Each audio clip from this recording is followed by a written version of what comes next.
जो अरे भाई संसार में कोई भी हो सबको धन की आवश्यकता है, क्योंकि बिना धन के संसार का कोई काम नहीं हो सकता, अर्थ के बिना कोई काम नहीं हो सकता।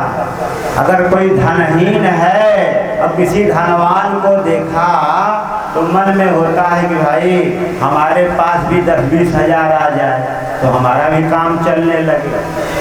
लेकिन 10-20 हजार वाले के पास जाकर के देखा जाए तो वो कह रहा है भाई छोटा मोटा व्यापार करो तो लाखों करोड़ों लग जाएंगे, इससे कुछ होने वाला नहीं है।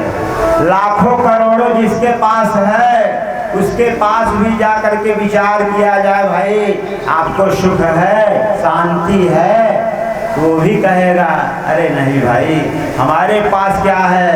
अरे जो राजा महाराजा हैं ज़्यादा सुखी हैं, राजा महाराजा भी परेशान हैं, वो भी सोच रहे हैं कि राजपाट चलाने में कितना खर्च हो रहा है।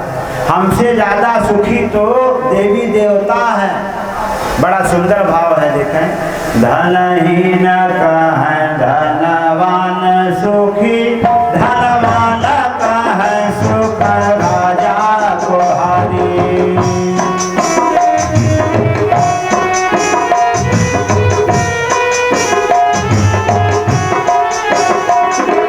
राजा कहें महाराजा सुखी, महाराजा कहें सुख इंद्र को भारी।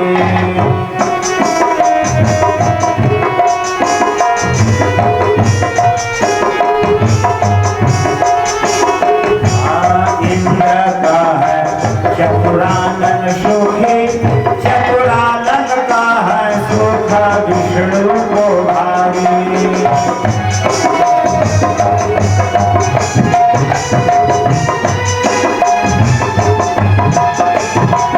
तुलसी सब भांति विचारी कहें, हरि भक्ति बिना सब लोग दुखारी।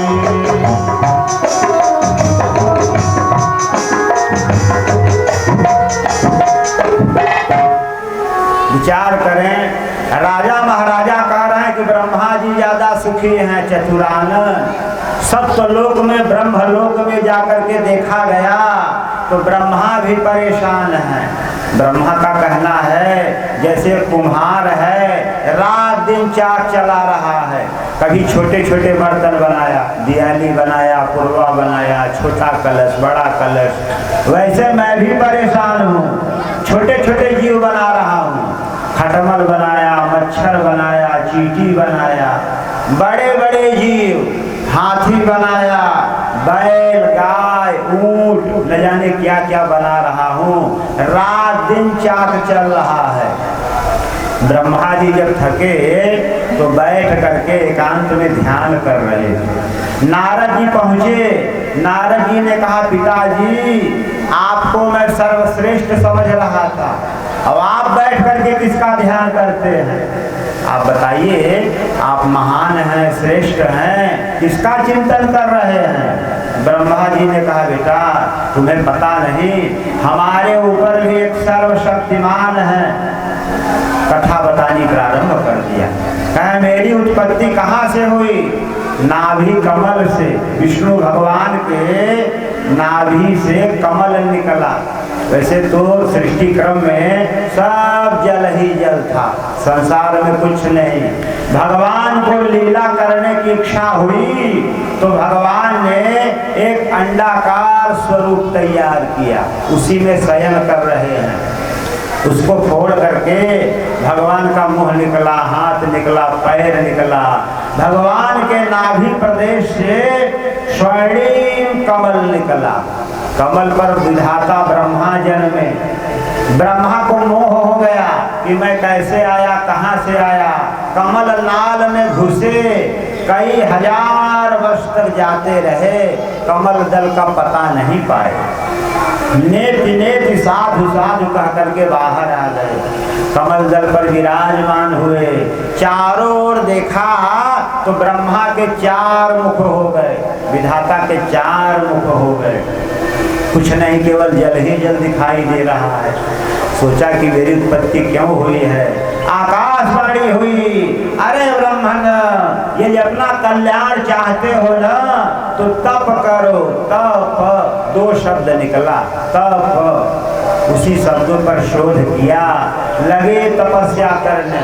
ब्रह्मा जी कह रहे हैं, बेटा नारद, उन्हीं शब्दों को मैंने पकड़ा, वर्णाक्षर के दो शब्द त और प, लगा तपस्या करने। जब घनघोर तपस्या किया तो मुझे वैकुंठ का दर्शन हुआ। वैकुंठ लोक में मैंने श्री हरि नारायण को कौतूहल करते हुए देखा, खेल करते हुए। वैकुंठ की समस्त सामग्रियों को देखा।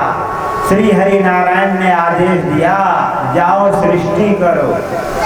तब से आज तक मैं केवल सृष्टि ही करता चला आ रहा हूँ। ब्रह्मा जी भी परेशान। ब्रह्मा जी कह रहे हैं, हमसे ज्यादा सुखी तो विष्णु भगवान है। विष्णु भगवान के पास जाकर के देखा गया। किसी ने कहा नहीं भाई, इंद्र सुखी हैं। इंद्र कह रहे हैं चतुरानन सुखी। शंकर जी के पास लोग गए। शिव जी ने कहा, हमारे ऊपर तो इतनी बड़ी विपत्ति है, संसार में ऐसा दुख किसी के ऊपर न आवे। कहे भाई आपको क्या दुख है? शिव जी ने कहा, मेरा वाहन बैल है और भगवती का वाहन सिंह। जय श्री कृष्ण। भगवती का जो वाहन है सिंह है। एक दूसरे को जब देखो तब ताक में लगे रहते हैं। मेरा जो पुत्र है गजानन, उसका वाहन क्या है? चूहा। और हमारे गले में पड़ा हुआ सर्प, जब देखो तब ताक लगाए हुए है चूहा के ऊपर। और विषम परिस्थिति है। देखिए, हमारा एक पुत्र है जो कि गजानन है, हाथी के मुंह का है। एक दो चार कचौड़ी खिलाओ पता ही नहीं चलता, मुंह खुला ही रहता है। डलिया का डलिया उड़ेलना पड़ता है। डलिया का डलिया डालो तब जाकर के मुंह भरे। एक मुंह गणेश जी का देखिए, हाथी का। और दूसरा जो लड़का है 6 मुंह का। एक मुंह में खिलाओ तो 5 मुंह खुले रह जाते हैं। कहाँ तक कहें विपत्ति। उसका जो वाहन है मयूर है, मोर। और मोर का शत्रु सर्प है। जब देखो तब एक दूसरे के ताक में लोग बैठे हुए हैं। हमसे ज्यादा सुखी तो विष्णु भगवान है। यहाँ पर एक दूसरे को समझा रहे हैं कि कौन सुखी है। विष्णु भगवान के पास जब लोग पहुँचे तो विष्णु भगवान ने कहा, देखो भाई, जो भक्ति करने वाले हैं, जो भजन करने वाले हैं, भक्ति करने वाले हैं, यही संसार में सुखी हैं। बाकी तो सब माया के जाल में पड़े हुए भुगत रहे हैं। बड़ी बड़ी कथा